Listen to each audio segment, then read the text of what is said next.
Update kay MXI. Nagpalit po tayo ng ng clearings. Yun ako, itim, dating to orange. Itim din dito, naging dating orange yan. So bumagay naman. Ayun, yung nakaraan hindi ko siya mapaandar. Dito ang problema mga paps, no? Sa kanyang side stand. Parang nag-stuck up kasi matagal sang hindi nagamit. So siguro na stuck. Yun. Kaya pala hindi ko mapagana. And then wala, nag-ano lang ako.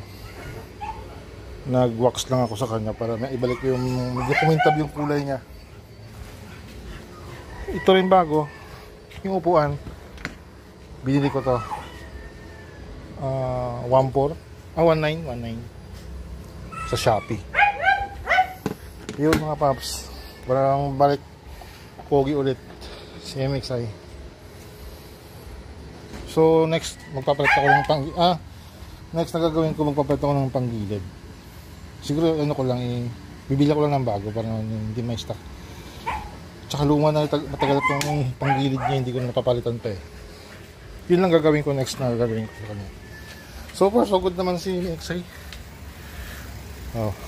Check natin yung yung sound check niya. So parang hindi pa rin nagbago eh.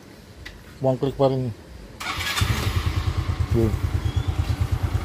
One click mga paps. Kahit 2 taon hindi ko nagamit.